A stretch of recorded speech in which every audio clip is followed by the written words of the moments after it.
வணக்கம் நண்பர்களை. சிவா அயலி சீரியல் சிவமா பரபரப்பா போயிட்டு இருக்குன்னே சொல்லலாங்க. பரபரப்பான கட்டத்துல சாந்திய கபிலன் கடத்தி வச்சிருக்காங்க. ஆனா சாந்தியை கண்டுபிடிச்சி உண்மையா லைவ்ல சொல்ல வைக்கணும். எனக்கும் உதய பெருமாளுக்கும் சம்பந்தம் இல்லை, இது எல்லாமே வர்மாவின் சதியில தான் நான் சொன்னேன் அப்படின்னு சொல்ல வைக்கணும் அப்படின்னு நம்ம சிவாயும் அயலியும் முயற்சிக்கிறாங்க. நம்ம இந்திராணி அன்னைக்கு கிட்ட சொல்லுவோம் அப்படின்னு இந்திராணி கிட்ட சொல்றாங்க. இந்த பாருங்க அண்ணி, இன்னைக்கு நைட்டு 8 மணிக்கு லைவ் வைங்க. அதே லைவ்ல சாந்தியை கண்டுபிடிச்சி உண்மையை சொல்ல வைக்கலாம். உதய பெருமாளுக்கும் எனக்கும் சம்மந்தம் இல்லை அப்படின்னு நாங்கள் சொல்ல வைப்போம் அப்படின்னு அந்த இடத்த சவால் விடுறாங்க. நம்ம கபிலன் அது எப்படிடா நீ கண்டுபிடிக்க போற, யாம் பிடியில தான் இருக்கா அப்படின்னு அந்த இடத்துல இது நடக்காது. எப்படியோ இந்த அவமானத்தில் எலெக்ஷன்லேருந்து வாபஸ் வாங்கணும் அப்பா, அதை தான் என்னோட வேலை அப்படின்னு அந்த இடத்துல நினைக்கிறாங்க. ஆனால் அதுக்கெல்லாம் ஆப்பு வைக்கும் விதமாக ரேஷ்மா கண்டுபிடிச்சிறாங்க. இந்த லேடி இங்கே தான் இருக்காங்க அப்படின்னு நம்ம சிவா கிட்ட சொல்லிக் கொடுக்க நேரம் சிவா ஒரு கட்டத்தில் அதை கண்டுபிடிச்சி சாந்தியை கண்டுபிடிச்சி நம்ம இந்திராணி சேனலில் சொல்ல வச்சுறாங்க. உண்மை தெரிஞ்சு மக்கள் எல்லாம் புரிஞ்சுக்கிட்டாங்க. இது எல்லாமே வர்மாவின் சதி, எல்லா ஓட்டம் நம்ம உதய பெருமாளுக்கு தான் போடணும் அப்படின்னு எலெக்ஷனில் உதய பெருமாளுக்காக ஓட்டை போடுறாங்கங்க. அதை பற்றி தான் இந்த வீடியோக்குள்ளே பார்க்க போகிறோம். அதுக்கு முன்னாடி சேனலுக்கு லைக் அண்ட் சப்ஸ்கிரைப் பண்ணுங்கள் ஃப்ரெண்ட்ஸ். பக்கத்தில் இருக்க பெல் ஐகானையும் கிளிக் பண்ணுங்கள். அப்போ தான் நான் போடுற ஒவ்வொரு வீடியோவும் நோட்டிஃபிகேஷனாக உங்களுக்கு கிடைக்கும். வாங்க ஃப்ரெண்ட்ஸ் வீடியோக்குள்ளே போகலாம். ஃபர்ஸ்ட் எடுத்த உடனே பார்த்தோம்னா ஒரு சும்மா அதிரடியான பரபரப்பு கட்டம் தான். பரபரப்பான கட்டத்தில் தான் பார்த்தோம்னா எலெக்ஷனில் நிற்கக்கூடாது உதய பெருமாள், இந்த நம்ம குடும்பத்துக்கு அவமானம் அப்படி இப்படின்னு எல்லாம் சூழ்ச்சி வரையும் நடந்துச்சு. ஆனால் நம்ம சிவாயும் ஐடியை சேர்ந்து இந்திராணிகிட்ட பேசுகிறாங்க. எலெக்ஷனில் நிற்கதாட்டே இருக்கட்டும், இந்த எந்த லைவில் இந்த லேடி உண்மையை பொய்யை சொன்னாலும் நம்ம அதில் உண்மையை நிரூபிக்கணும். இவ உதய பெருமாளுக்கு என்னோட கணவர் அப்படின்னு சொன்னாலும் அந்த லேடியை கண்டுபிடிச்சி தொலியை உரிச்சு உண்மையை வர வைக்கிறது எங்களோட பொறுப்பு. மீடியா வெப்பன் பவரை தான் யூஸ் பண்ணி இவ இந்த வேலையை பண்ணி இந்த அரசியலில் களை இறங்கக்கூடாது உதய பெருமாள் அப்படின்னு நினச்சிருக்காங்களா. அந்த மீடியாவிலேயே உதய பெருமாள் ஜெயிக்க வைக்கணும் உதய பெருமாளை. அதுக்கு வழி உண்டுனா மீடியாவை நம்மள்கிட்டையும் மீடியா இருக்குது. அந்த மீடியாவில் லைவ் ப்ரோக்ராத்தில் உதய பெருமாளுக்கும் எனக்கும் எந்த சம்மந்தமும் கிடையாது, என்ன இப்படி செய்ய சொன்னதே வர்மா தான் அப்படின்னு போட்டு உடைக்கணும் அப்படின்னு நம்ம சிவாயும் அயலியை ஐடியா கொடுக்குறாங்க இந்திராணிகிட்ட. இது நல்ல வேலையாக தான் இருக்குது. ஆனால் இவங்கள நம்ம எப்படி கண்டுபிடிக்க போகிறோம் அப்படின்னு தெரியலையே. இந்த சாந்தி இப்போ எங்கே இருப்பான்னு தெரியலை. இப்போ அவ்வளோ வேலை காணலையே அப்படின்னு சொன்னாலும் எல்லாம் கண்டுபிடிக்கலாம் அப்படின்னு அந்த இடத்துல சிவா நீங்கள் கரெக்டாக லைவுக்கு ரெடி பண்ணுங்கள், எங்கே இருந்தாலும் அந்த சாந்தியை கூட்டிகிட்டு வர்றது எனக்கும் அயலிக்குள்ள வேலை அப்படின்னு அந்த இடத்துல முடிக்கிறாங்க.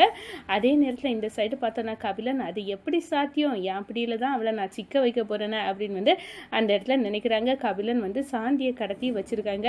நீ இருந்தால் தானே அந்த சிவாயும் அயலியன்ஸும் கொண்டு எங்கள் இந்திராணி அக்கா கிட்ட கொண்டு போய் விட்டு உதய பெருமாளுக்கும் இவளுக்கும் சாந்திக்கும் சம்மந்தம் இல்லை அப்படின்னு பேச வைப்பாங்க.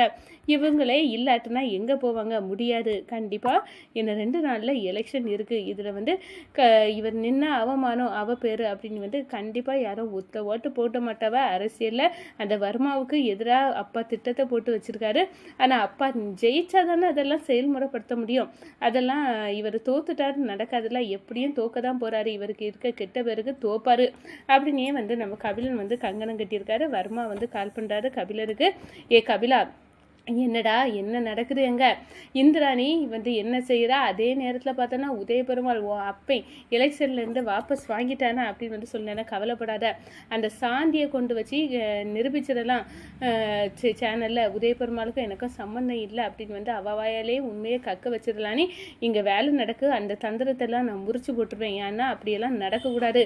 கண்டிப்பாக 2 பேத்துக்கும் சம்மந்தம் இருக்குது அப்படின்னு தான் கொண்டு வர்றதுக்காண்டி நான் அந்த சாந்தியை என் கட்டுப்பாட்டுக்குள்ளே வச்சுருக்கேன். யாரும் கண்டுபிடிக்க முடியாது. வர்மா கண்டிப்பாக என் அப்பை நின்னாலும் தோத்து தான் போவான் எலெக்ஷனில். நீ பயப்படாமல் இரு, உனக்கு எது சாதகமாக தான் எல்லாம் நான் செய்திருக்கேன்.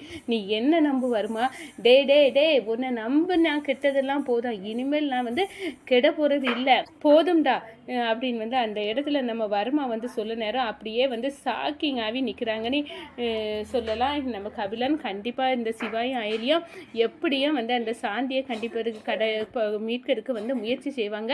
அது எப்படியும் நடக்கக்கூடாது, தவிடுபொடி ஆகணும் அவங்க திட்டத்தெல்லாம் அப்படின்னு அந்த இடத்துல முயற்சி செய்கிறாங்கன்னு சொல்லலாம். இந்த சைடு நம்ம பார்த்தோம்னா சிவாயும் அயலியும் சேர்ந்து நம்ம சாந்தியை கண்டுபிடிக்கிறதுக்கு போகிறாங்க. அப்போ தான் ரேஷ்மா வராங்க. டே சிவா, நான் சொல்கிற ஒரு முக்கியமான விஷயம், நீ வா வா அப்படின்னு வந்து கூப்பிட்றாங்க. என்ன நினச்சிட்டு இருக்கேன், நாங்கள் ஒரு முக்கியமான விஷயத்துக்கு கிளம்பிட்டு இருக்கோம், நீ இடையில வந்து இப்படி வந்து முந்திரி கட்ட கணங்க நிற்கிறிய, இது நல்லா இருக்கா ரேஷ்மா அப்படின்னு சொல்ல. ரேஷ்மா, எனக்கு வேறு வேலை இருக்குது, நானும் சிவா அயலியும் சேர்ந்த முக்கியமான வேலைக்கு போகிறோம், நீ புரிஞ்சுக்க ரேஷ்மா அப்படின்னு வந்து நம்ம சிவா எவ்வளவோ சொல்லி பார்க்குறாங்க.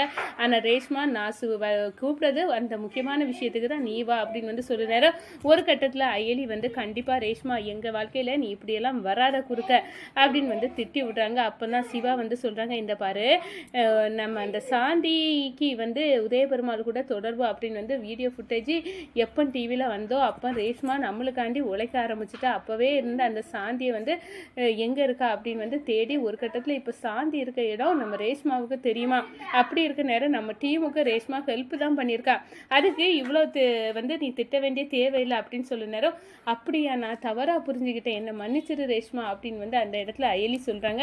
நானும் இந்த விஷயத்தெல்லாம் உங்கள்கிட்ட முதலே சொல்லியிருந்தா இப்படி நீங்கள் வந்து நான் எங்கே இவனை கூட்டிகிட்டு போகிறேன் அப்படின்னு வந்து சிவாவை கூட்டிகிட்டு போகிறேன்னு வந்து உனக்கிட்ட சொல்லியிருந்தா நீ இவ்வளோ கடுப்பாக இருக்க மாட்டால, என் மேலேயும் தப்பு தான் இருக்குது அப்படின்னு வந்து ரேஷ்மா அந்த இடத்துல சொல்கிறாங்க. ஒரு கட்டத்தில் பார்த்தோன்னா ரேஷ்மா அந்த சாந்தியை பிடிச்சி தொலியை உரிக்க ஹெல்ப் பண்ணுறாங்க. நம்ம சிவாக்கு அந்த சாந்தி எங்கே இருக்காங்க அப்படின்னு வந்து விஷயம் தெரிய வருது. அதோட சாந்தியை பிடிச்சி தொலியை மூக்க உடச்சி இந்திராணிகிட்ட கொண்டு நிப்பாட்டி அந்த லைவ்லேயே வந்து சொல்ல வைக்கிறாங்க, இந்த பாருங்க, உதயபெருமாளுக்கும் எனக்கும் எந்த சம்மந்தம் கிடையாது, நான் சம்மந்தம் இருக்கிறது மாதிரி ஒரு லைவ் போட்டேன்னா அதுக்கு காரணம் வர்மா தான் அப்படின்னு வந்து வர்மாவை போட்டு விடுறாங்க. என் உயிருக்கு இப்போ கூட ஆபத்து இருக்குது அந்த வர்மாவால் அப்படின்னு வந்து அந்த பெண் லைவில் சொல்கிறாங்க. இதை கேட்டு அப்படியே வந்து மக்கள் எல்லாம் பார்க்குறாங்க, நம்ம வந்து உதயபெருமாளுக்கு சாந்தி கூட தொடர்பு இருக்குது அப்படி இப்படின்னு வந்து நினைச்சு அவருக்கு ஓட்டு போடக்கூடாது அப்படின்னு வந்து நினைச்சோம். ஆனால் அவர் நல்லவர் தான். இந்த வர்மா வந்து உதயபெருமாள் ஜெயிக்க கூடாது, வர்மாவுக்கு எதிராக உதயபெருமாள் கண்டிப்பாக வந்து ஸ்டெப்பு நடவடிக்கை எடுப்பார். நம்ம வர்மாவுக்கு வந்து கோபமா வருது. அடடா, நம்ம எவ்வளோ சடை திட்டம் போட்டோம், அது எல்லாமே தவிடுபடி ஆகிடுச்சு, இப்போ என்ன பண்ண அப்படின்னு வந்து அந்த இடத்துல கோபப்படுறாங்க. டே கபிலா, எப்படிடா அந்த நீ சாந்தியை மறைச்சி வச்சிருந்த இடம் அவங்களுக்கு தெரிஞ்சுதா, அது எனக்கு தெரியாது வர்மா, எனக்கு இந்த சிவா அயலியை நினைச்சாலே எனக்கு கோபமாக வருது, எல்லாத்துக்கும் காரணம் அவங்க 2 பேரும் தான், அவங்க 2 பேரும் தொலியை உரிச்சா எல்லாம் கரெக்டாகவும் வருமா அப்படின்னு சொன்னாரு. டே கபிலா, உன்னையும் உதயபெருமாளையும் நான் விட மாட்டேன், அப்போ தானே உதயபெருமாள் அவன் தானே எனக்கு எதிராக வந்து எலெக்ஷனில் நின்று எனக்கு எதிராக நடவடிக்கை எடுக்க தானே அவன் வாரான், அவனுக்கு மூக்க உடைக்கணும்னா ஒன்றை பழி வாங்கினாலே போதும்டா, ஒன்றை துப்பாக்கி வச்சு போடல உதயபெருமாள் என் கைக்குள்ளே அடங்குவான், நீ தானே அவனுக்கு பாசம் மிகு மகன், ஒன்று போட்டு தள்ள போகிறேன்டா அப்படின்னு வந்து கோபத்தில் நம்ம வர்மா வந்து கபிலனை வந்து காட்சி பூஜை அப்படின்னு வந்து சத்தம் போட ஆரம்பிச்சுட்டாங்க. இந்த சைடு பார்த்தோன்னா இந்திராணி அயலியை கட்டி பிடிச்சி, நீங்கள் 2 பேருமே எனக்கு மீட்டு தந்துட்டீங்க இந்த குடும்பமானத்தை அப்படின்னு வந்து வணக்கம்.